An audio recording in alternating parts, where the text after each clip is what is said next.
નમસ્કાર HX24 news ગુજરાતીમાં આપનું હાર્દિક સ્વાગત છે। દરરોજના બ્રેકિંગ સમાચાર જોવા માટે અમારી ચેનલ લાઇક, કમેન્ટ, શેર અને સબસ્ક્રાઇબ કરો। ચાલો જોઈએ આજના તાજા બ્રેકિંગ સમાચાર।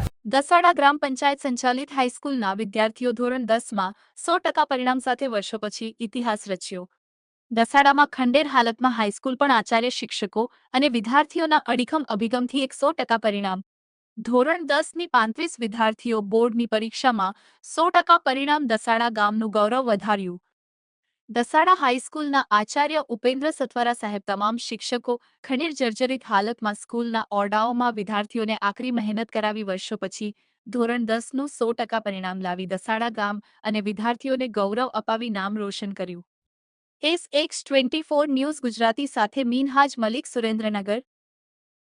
મારું નામ કુરેશી સના રુકનુદ્દીનભાઈ છે। હું દસાડામાં શ્રી જીપીએસ હાઈસ્કૂલ દસાડામાં ભણું છું।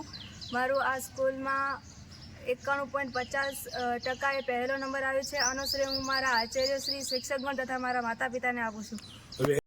મારું નામ મલિક અક્ષા આરિફ ખાન છે। હું દસાડા ગામમાં શ્રી જીપીએસ સ્કૂલમાં ભણું છું। મારો ત્યાં બીજો નંબર 86% પર બીજો નંબર આવ્યો। તે માટે હું મારા આચાર્ય શ્રી, શિક્ષકગણ અને મારા માતા પિતાને આભારી માનું છું। ચાલો બાબુ। મારું નામ રાઠોડ તેજસ્વી છે। હું જીપીએસ હાઈસ્કૂલ દસાડામાં અભ્યાસ કરું છું। મારે 10મામાં 79.5% આવ્યા છે। તે માટે હું મારા શિક્ષકગણ તથા મારા માતાશ્રીને શ્રેય આપું છું। મારું નામ સાકેર હનીફભાઈ ખલીફા છે। હું શ્રી જીપીએસ હાઈસ્કૂલમાં દસાડામાં 79.70% લાવી છું। મારો નંબર 4 છે। એ માટે હું મારા શિક્ષકગણ, મારા વહાલા માતા પિતાને હું શ્રેય માનું છું। 2026માં એસએસસીની જે પરીક્ષાઓ લેવામાં આવી, જેમાં દસાડા ગ્રામ પંચાયત સંચાલિત હાઈસ્કૂલ જીપીએસ જેનું 100% પરિણામ આવેલ છે અને એ 100% પરિણામના શ્રેય આચાર્ય શ્રી ઉપાધ્યાય ઉપેન્દ્રભાઈ સથવારા સાહેબ તેમજ સ્ટાફગણને સંપૂર્ણ જાય છે। એ જ રીતે જે બાળકો અહીંયા અભ્યાસ કરતા હતા તેઓને પણ એક ધગશ હતી કે ભાઈ અમારે કંઈક કરવું છે, કંઈક સારું પરિણામ લાવવું છે, અને એઓની ધગશ અને શિક્ષકોની ધગશના કારણે અમો 100% પરિણામ મેળવી શક્યા છીએ।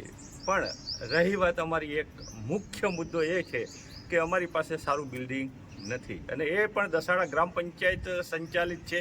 સરકારશ્રીમાં રજૂઆત કરીએ છીએ તો સરકારશ્રી એમ કહે છે કે ભાઈ એ બિલ્ડિંગ તમારે બનાવવું જોઈએ, અમારી પાસે એવી કોઈ જોગવાઈ છે નહીં।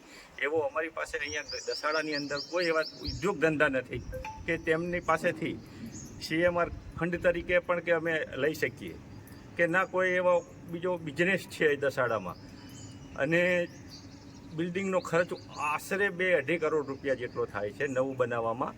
તો અમારી સરકારશ્રીને અપીલ છે કે જેટલું બને એટલું ઝડપથી સારું બિલ્ડિંગ, આધુનિક બિલ્ડિંગ અમને બનાવી આપે એવી દસાડા ગ્રામ પંચાયત વતી અપીલ કરું છું।